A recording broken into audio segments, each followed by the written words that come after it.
Lur, selamat datang di Ngidul Ngalabu film jadul. Ya apa kabar lur? Sehat-sehat kabeh sekeluarga. Ya balik mana ambek aku Icang yang selalu menantimu tapi tidak pernah sekalipun di DM olehmu. Luar biasa dulurku, Kokoh Lukas satu ini request terus bolak-balik tanpa henti. Dari yang awalnya request film Don't Look Up berubah jadi film The Hot Chick, sampai akhirnya ngambek gara-gara nggak diturutin ya kan.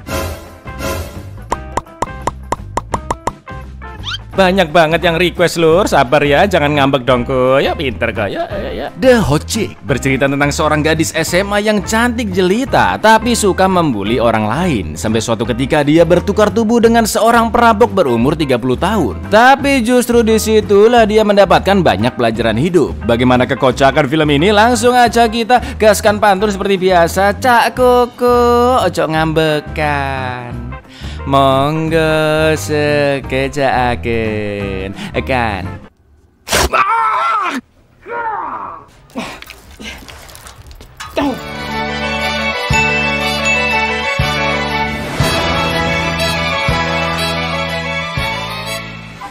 50 tahun sebelum Masehi di Abyssinia atau negara yang sekarang kita kenal dengan nama Ethiopia. Di suatu kerajaan terdapat seorang putri raja bernama Nawa yang akan dinikahkan ke lelaki yang tidak disukainya. Nawa pun berniat untuk menukar dirinya dengan salah satu budaknya. Sebut saja Diawati, dengan menggunakan sebuah artefak ajaib berupa sepasang anting. Setelah memasangkan masing-masing anting ke telinga mereka, secara ajaib tubuh mereka berdua pun tertukar. Tak lama kemudian para penjaga termasuk sang raja datang membawa Nawa yang sebenarnya berjiwawati untuk dinikahkan. Dan inilah anak ayam panas. Where's my bride?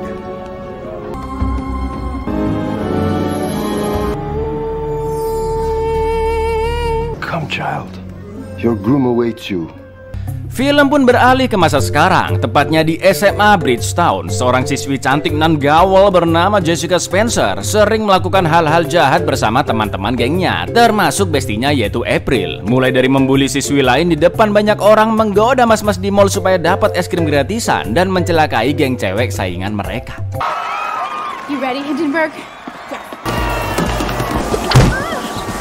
It's okay. It's on the house. Ketika nge-mall, mereka melipir ke toko lowak tempat barang-barang jadul dan bersejarah dijual. Mulai dari suling sakti, miniatur penjara, sampai keris sakti padepokan. Mana sempat ketemu Adam Sandler pula, ya kan? Sudah jelas absurd kalau ketemu orang ini lur. Oh, and you can put your weed in there. I don't realize this, but you can put your weed in there. Sampai akhirnya Jessica menemukan sepasang anting ajaib yang bisa menukar tubuh seseorang seperti di awal film. Guci anting tersebut mengeluarkan cahaya dan juga musik yang begitu menegangkan. Tapi ternyata sayangnya anting tersebut tidak dijual karena merupakan artefak asli. Tapi lagi-lagi Jessica kembali berbuat licik dengan menukar anting di guci anting tersebut dengan anting biasa yang dia beli. Di lain tempat, seorang perampok bernama Cliff sedang beraksi di sebuah minimarket Pertamini. Karena nggak dapat uang banyak, makanan-makanan di sana sesaus-sausnya dijarah juga dong. Di saat yang sama, Jessica and the gang yang baru pulang dari mall mau isi bensin di Pertamini itu. Cliff yang panik takut ketahuan langsung buru-buru pergi dari sana, tapi malah dikira karyawan Pertamini oleh Jessica dan diminta mengisi bensin mobilnya sekalian ngecek mesinnya. Supaya nggak dicurigai sebagai maling, Cliff pun nurut-nurut aja ya kan, dan dia kena bully ketika memeriksa mesin mobilnya. Akan tetapi setelah mereka semua pergi, Cliff menemukan salah satu anting ajaib Jessica yang terjatuh di aspal.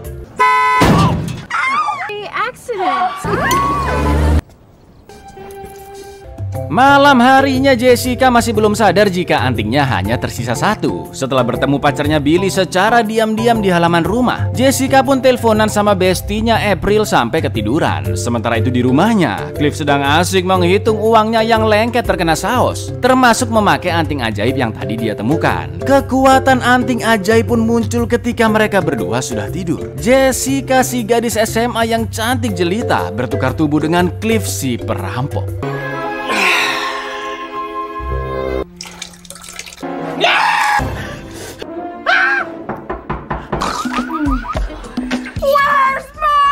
Setelah memakai baju ayahnya, Jessica menelpon April lewat telepon umum dan memintanya bertemu di lapangan olahraga. Sudah jelas April pun ketakutan melihat seonggok pria tak terurus mendekatinya dan langsung menyemprotnya dengan semprotan merica. Please, I'm Jessica!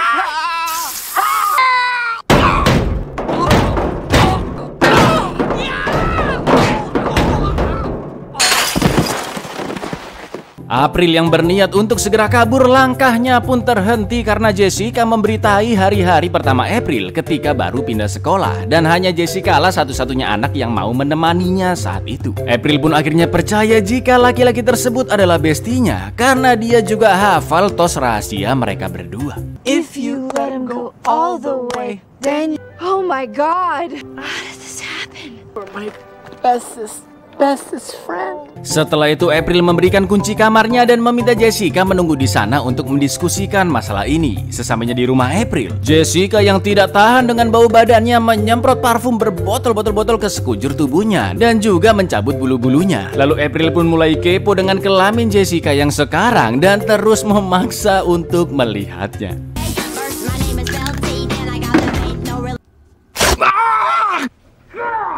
Do you really have a penis? What's the matter with you? Nice! Malam harinya Jessica pun menelpon pacarnya Billy dan mengatakan penyesalannya karena tidak menerima permintaan Billy untuk berajolole. Of course Billy nggak tahu itu suara Jessica. I'd love to when I had the chance. Father Mulcahy? Keesokan harinya Jessica bertemu dengan dua teman gengnya yang lain, yaitu Lulu dan juga Ling Ling. Jelas mereka berdua sangat kaget sekaligus penasaran, minta ditunjukin anu barunya Jessica juga sama kayak April. I had my period, okay?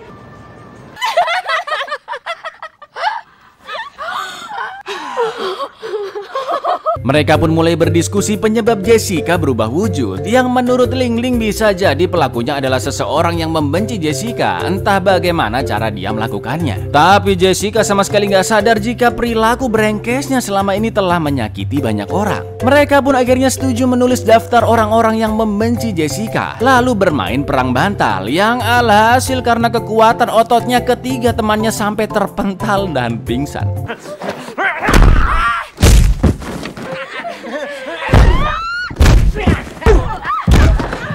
Setelah itu Jessica pun diam-diam ingin masuk ke rumahnya, tapi malah papasan dengan ayahnya Richard dan dikira sebagai tukang rumput panggilannya. Agar tidak ketahuan, Jessica pun iya-iya aja dan mengaku sebagai orang Meksiko yang bernama Taquito. There you are. You're the gardener from the service, right? Oh, Taquito. There's the mower. Sorry, Richie Spencer. Ketika Jessica masih motong rumput, Richard pun memberikan Amer cap badak dan mengajaknya ngobrol ngalor ngidul layaknya obrolan bapak-bapak, mulai dari kentut-kentutan sampai menunjukkan style potongan hutan rimbanya. Lalu Richard pun curhat masalah di keluarganya yang semakin renggang, anaknya Jessica yang sibuk sendiri, juga istrinya Carol yang sering bertengkar dengannya. Disinilah Jessica baru mengetahui kondisi keluarganya yang sebenarnya tidak baik-baik saja. Cinco de Mayo. Check it out. What? Things with the wife. But she's got her own stuff going on now. Who could blame her? I tried everything. Nothing worked. Tak lama kemudian besti-bestinya pun datang memberikan info bahwa mereka menemukan seseorang yang diduga telah mengubah Jessica, yaitu Hildenberg, salah seorang siswi di SMA yang pernah dibully Jessica saat acara sekolah. Meskipun Hildenberg sangat ahli di bidang kimia, tapi jelas dia tidak bisa merubah kelamin seseorang, ya kan? Jessica pun akhirnya minta maaf karena pernah membulinya. Jessica juga curhat betapa mengerikannya menjadi laki-laki dengan jenggot yang terus tumbuh setiap paginya, dan cerita itu membuat Hildenberg simpati kepadanya. I'm sorry that I humiliated you. You have no idea. I wake up every morning. Selanjutnya mereka menemui Eden, siswi sekelas yang berpenampilan emo dan juga pernah dibully Jessica. Eden pun mengaku telah menaruh banyak guna-guna kepada Jessica, tapi tidak se ekstrim merubah jenis kelaminnya seperti ketombean, rambut rontok, kemasukan paku, santet kodam, susu konde, banaspati, lowo ireng, bul, cacing, abin, wah macam-macam lur. Sebagai penyuka hal-hal magis, Eden berkesimpulan Jessica telah terkena kekuatan sihir kuno yang berasal dari benua Afrika, yaitu Santeria. Menurut Eden, orang yang bisa menggunakan sihir tersebut biasanya memiliki tato kalajengking di punggungnya. Mendengar itu, Jessica and the gang pun menduga dalang dari semua ini adalah Bianca yang sering nongkrong di klub dansa bernama Instant Tank. Dan mereka semua pun berencana menemuinya di sana. Sohib-sohibnya mendandani Jessica agar terlihat tampan, tapi ujung-ujungnya malah balik ke rambut semula, Dok. It's a Latin-based form of witchcraft. What's Santeria? Santeria bears the mark of the scorpion tattooed on it.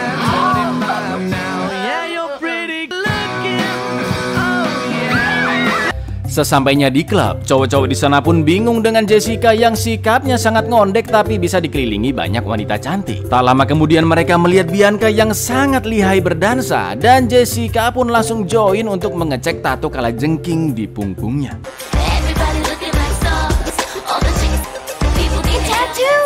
I don't see it. Ternyata tidak ada tato kalajengking di punggung Bianca dan mereka pun lanjut noki-noki dulu. Lalu ketika Jessica pamit pipis karena belum terbiasa menjadi laki-laki, alhasil kayak begini.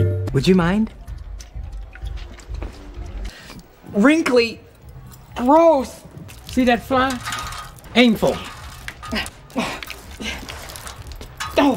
Saat kembali nongki dengan teman-temannya, salah satu cowok di sana yang sebut saja Paijo berani-beraninya merendahkan Eden. Sebagai bestinya sekarang, Jessica yang gak terima pun langsung menampar Paijo. Jelas Paijo pun emosi dan ngajak duel Jessica secara jantan. Meskipun titiknya sempat ketendang, tapi Jessica berhasil mengalahkan Paijo dengan jurus cakaran, gigitan, dan jambakan rambutnya. Cocok.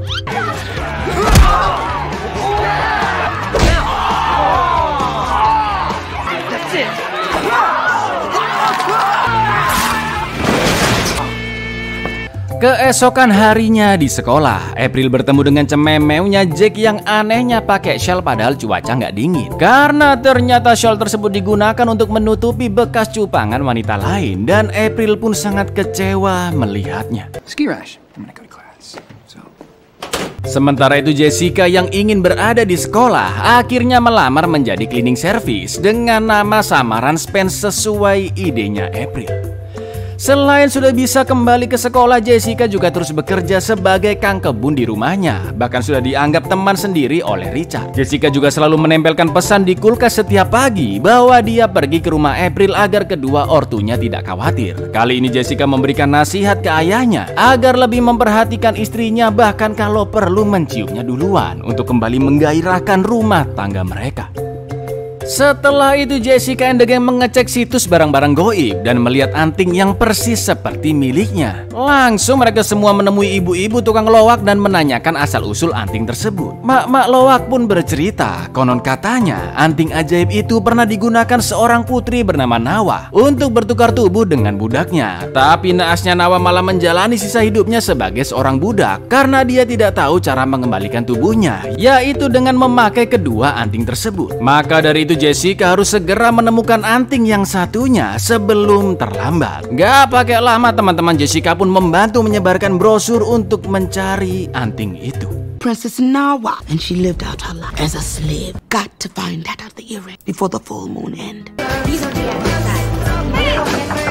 Diam-diam Jessica melanjutkan pencarian anting ajaib ke dalam kamarnya. Tapi tiba-tiba ibunya Carol masuk dan alih-alih menganggapnya maling, Jessica malah diambilkan makan siang. Mereka pun lanjut ngobrol-ngobrol dan Carol yang sudah lama tidak berasal lele pun langsung menyosor Jessica. Jelas langsung ditolak dan Jessica mengatakan jika dirinya menyukai laki-laki. Ya nggak salah juga ya kan, lawong emang cewek lur. Jessica pun menasihati Carol agar selalu mengingat suaminya yang begitu setia kepadanya. Dan juga mengajaknya pedicure, manicure, sampoan supaya tampil lebih cantik di depan suaminya. Betapa terharunya Carol karena sudah lama dia tidak melakukan hal tersebut bersama anaknya Jessica. Carol, and you have a husband who's dying to be. Tak lama kemudian Richard pun datang dan sangat syok melihat istrinya yang sedang digosoki oleh Jessica aka Takuito. Jessica pun langsung diusir, tapi alih-alih memarahi istrinya, Richard malah meminta maaf, mencium istrinya dan lanjut asal lole di kamar mandi sesuai nasihat Jessica. Out! Sekarang Jessica bisa melihat kehidupannya dari sisi yang berbeda. Mulai dari meminta maaf ke teman-teman yang pernah dia bully, sampai mengetahui masalah orang tuanya. Jessica pun menyesal karena selama ini merasa kurang bersyukur, padahal dia memiliki hidup yang sangat beruntung. Karena acara prom night akan diadakan 3 hari lagi, April pun mengajak Jessica datang ke sana sebagai pasangannya. I go to the prom together. That would be awesome! Di lain tempat, Billy yang sedang galau karena lama tidak bertemu pujaan hatinya, tiba-tiba melihat Jessica alias Cliff yang jalan sendirian. Billy pun turun dari mobil dan menyapanya, tapi semua uangnya langsung dipalak dan kunci mobilnya juga diminta. Awalnya Billy mengira itu hanyalah guyonan belaka, tapi ternyata mobilnya beneran dibawa kabur dong. Thanks. Di hari kompetisi cheerleaders, Jessica tetap berpartisipasi dengan memakai kostum maskot untuk menutupi identitasnya. Billy pun yakin Jessica masih mencintainya karena dia memberikan salam rahasia mereka berdua. Karena skill Jessica masih tetap profesional seperti biasanya, dia menunjukkan aksi akrobatik yang sangat luar biasa. Tapi di akhir performnya Jessica sempat hilang keseimbangan dan terjatuh hingga topengnya terlepas. Satu stadion pun terkejut melihat sang maskot yang ternyata adalah Spence, si pria tua cleaning service. Untungnya di buku peraturan lomba, karyawan sekolah diperbolehkan ikut sebagai maskot, dan juri pun akhirnya mengumumkan pemenang kompetisi cheerleader kali itu adalah SMA Bridgetown. Namun sayangnya setelah kompetisi berakhir, Jessica melihat Billy yang digandeng wanita lain. School employees are allowed to be mascots. Champions, the Bridgetown Honeys. Ketika nonton TV, Hildenberg melihat berita perampok wanita yang hobi memancing pria-pria untuk dipukuli dan diambil dompetnya, yang ternyata itu adalah tubuh asli Jessica. Melihat itu, Hildenberg pun langsung menelpon April, tapi sayangnya nggak diangkat. Meskipun sudah dipecat sebagai tukang kebun, Jessica masih berani kembali ke kamarnya dan melihat baju dansanya yang sudah disiapkan. Tak lama kemudian adiknya Booger menemuinya dan dia sudah bisa menebak bahwa Takuito adalah kakaknya Jessica. Karena Booger sempat melihat gaya bermain basketnya sangat mirip dengan Jessica. Sementara itu di sekolah, Bu Kepsek Bernard mendapatkan kiriman fax tentang Cliff yang sedang dicari polisi. I accept you for who you are. Di malam prom night, hampir semua siswa-siswi SMA Bridgetown datang dengan pasangan termasuk Jessica dan April. Sesuai rencana, mereka akan bermesraan di depan Jack agar membuatnya cemburu. Tapi ternyata April beneran suka sama Jessica yang berwujud pria dong. Spence, I love you. He can't see us anymore. I know it's crazy, but I can't help it. Jessica mengatakan jika mereka hanya sebatas teman dan banyak pria di luar sana yang menginginkan April. Setelah itu dengan nekatnya Jessica mendatangi Billy, menyundul endas cewek gandengannya, meyakinkan bahwa dirinya adalah Jessica dan memberitahu semua rahasia yang hanya diketahui mereka berdua. Tapi tetap aja jijik Billy liatnya, lur. Love me no matter what. You're a 30-year-old dude. Di dekat gedung prom night, Hildenberg mendatangi lokasi yang persis seperti di video perampokannya Cliff dan menemukan petunjuk sebuah kartu yang bertuliskan Pool Cat Club. Gak pakai lama, Hildenberg langsung mengabari teman-temannya dan mereka pergi ke lokasi tersebut. Ternyata Cliff mencari cuan dengan memanfaatkan tubuhnya menari striptease dan mereka semua memaksa Cliff mengembalikan satu anting ajaib yang dipakainya. Cliff pun setuju asalkan setiap weekend dia mau pinjam tubuh Jessica supaya bisa jadi penari striptease buat bayar hutang judinya. Loh, kakean cangkem, langsung dicekek sama Jessica. Loan it to me every other weekend and so I can pay off some gambling debt. Give me that earring. Give me that earring. Give me that earring. Hey, cheers, or you are out of here. Alhamdulillahnya Jessica berhasil mengambil anting ajaib dari telinga Cliff. Dan itu artinya sekarang dia sudah bisa menukar tubuhnya kembali. Di saat yang sama Billy dan Jack juga datang ke klub tersebut. Dan betapa terkejutnya Jack melihat Jessica KW yang sekarang menjadi penari striptease. Sementara itu Jessica langsung memakai kedua anting dan menunggu efeknya. Dengan berat hati April pun mengucapkan selamat tinggal kepada Spence, nama laki-laki yang diberikan olehnya. Tak lama kemudian kemampuan anting ajaib pun bekerja. Cliff yang lagi joget-joget menghibur Jack pun berubah menjadi pria berbulu yang sudah memiliki anu. Sedangkan Jessica setelah 1 minggu lamanya menjadi laki-laki, akhirnya dia berhasil mendapatkan tubuh wanitanya kembali.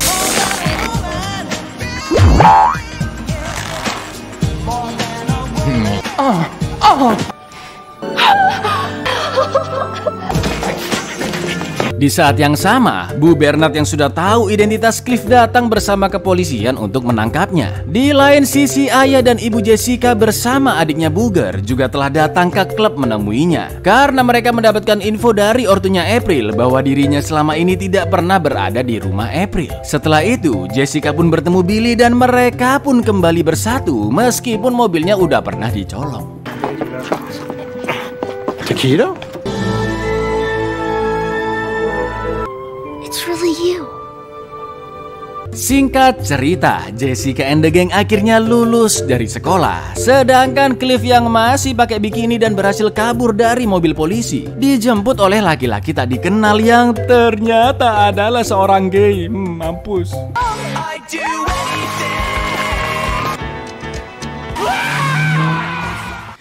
Buyar, coba kalau aku yang punya anting itu pasti akan kutukar tubuh dengan Meskipun film komedi yang plotnya ringan tapi naskahnya beneran padet lur. Hampir nggak ada plot hole, bahkan seabsurd-absurdnya scene tetap ada hubungannya semua. Pesan moral dari film ini adalah janganlah kamu suka membuli karena kamu tidak tahu seberapa besar peran orang yang kamu bully tersebut di dalam hidupmu. Assalamualaikum.